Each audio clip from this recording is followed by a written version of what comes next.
Okay, this is Orlando Wilson, and in this video I want to answer a question somebody sent me on, well, I answered the question. I'll just do it publicly because the guy sent me a decent question about tactical training of law enforcement, etc., training of police internationally, security forces internationally.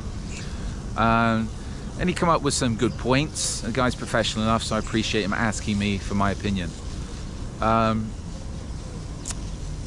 Over the years, I've provided training courses in quite a few different places to a wide variety of clientele, to put it simply.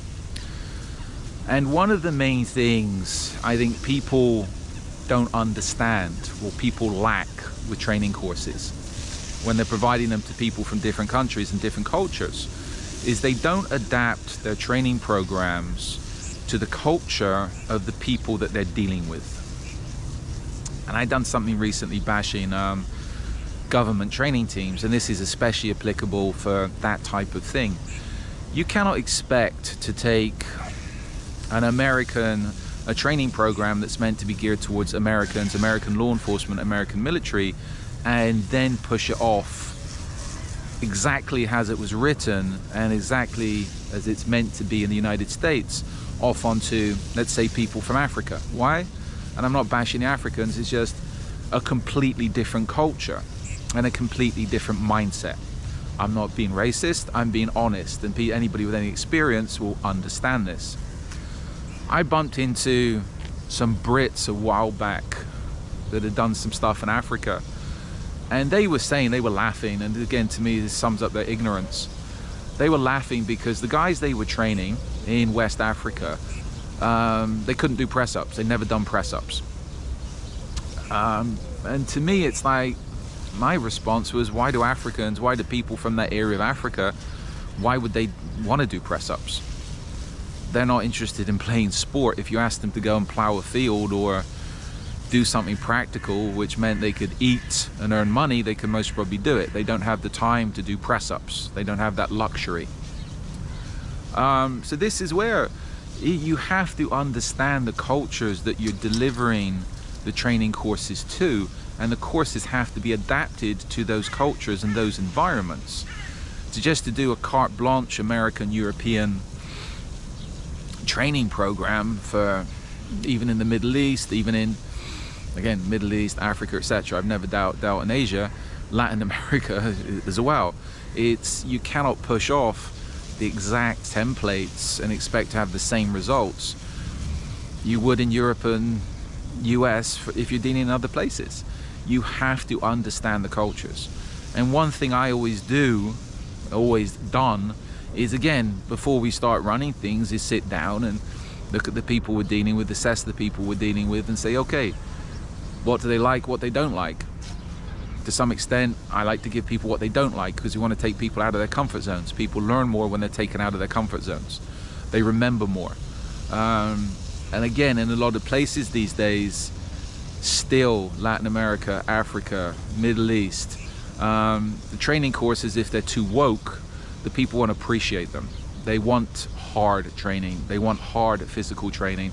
And again, you can get away with the odd kick and slap because that's the easiest way to discipline people. I think if you look at what happened with the French, especially with their supposed training programs, military training programs, etc., in Central Africa, Mali, etc., the reason they were kicked out is because the Africans thought the training was ineffective. It was too woke. I'm sure we're talking about gender issues, etc., etc., instead of going out and teaching them how to go out and kill terrorists and insurgents, which is what people want in a lot of places. They want problems solved.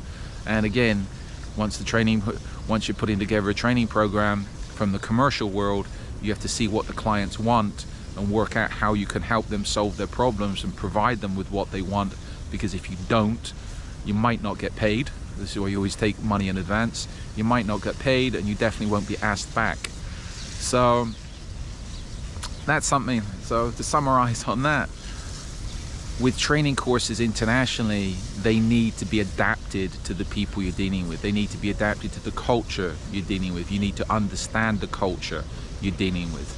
If you're going in with a colonial imperialist mentality of we know everything, you do things our way, you know what? you might get a job, but you're not going to get lots of jobs. So just my opinion, and my opinion on how we do things, and it's worked for us in the past. I'm sure it will work for us in the future.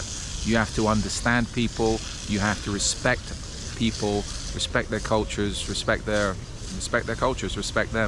Once you respect them, in a lot of places you can train people hard, because they know you're training them hard for their benefit, and you're not just messing them around to disrespect them. You're not just making them do press ups because you think it's funny they don't know how to do press ups. Anyway, in the meantime, follow me along on social media. I've got more of these videos up. I like X, formerly known as Twitter, and also LinkedIn.